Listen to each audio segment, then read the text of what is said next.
Very warm welcome to our views from Nadia Pets Cross. और आज का टॉपिक वेरी पिजन्स फूड, कबूतर की खुराक और ब्रीडिंग फार्मूला के साथ। वीडियो शुरू करने से पहले सब्सक्राइब कर दें। Thank you very much.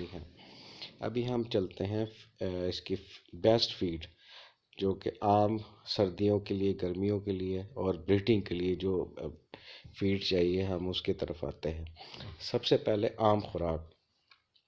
आम खुराक में आप बार्ले 10% वीट, 25% मिलेट बाजरा, 40% कॉर्न, 25%, इस रेशो से आप खुराक को मिक्स करेंगे। ये नॉर्मल डेज की खुराक है। अभी हम एक एक करके आपको बताते हैं। बार्ले, जिसको जो भी कहते हैं, ये बेसिकली खुराक नहीं है, ये बल्कि इंटेस्टाइन को साफ़ करने का काम करता है। इसमें वाइटामिन्स ए तकरीबन ना होने के बराबर, इसी तरह फैट भी नहीं है। बस इसको सिर्फ आप समझे कि उसकी मादे को साफ़ करने का काम करता है। अभी आते हैं मकई की तरफ। मकई जो है इसका मेन खुराक है। इसके वेरी इजीली डाइजेस्टेबल, बहुत अच्छी हज़म हो जाती है। इसके अंदर फाइबर और प्रोटीन्स काम होते हैं।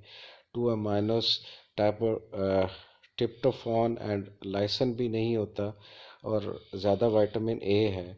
इसके साथ बाजरा है, इसमें प्रोटीन्स ज़्यादा हैं और फैट कम है। ये भी एक मेन खुराक है।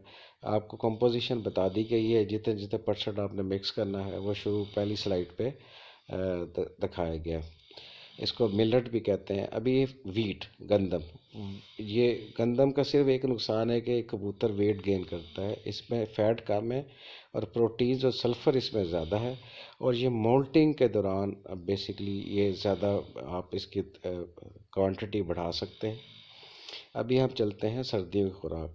सर्दियों की खुराक आप सिर्फ उसमें मिलेट यानी कि बाजरा 50% ज़्यादा कर दें और उसके अंदर सनफ्लावर के सीड्स ऐड कर दें, बाकी खुराक वही रहेगी। गर्मियों की खुराक जो है, अब इसको आपने जो आधा बाजरा है उसको आपने चीना से रिप्लेस कर देना है। ब्रीडिंग के लिए खुराक के लिए उसमें भांग के बीज और DCP हैं, डाइक्लोरिक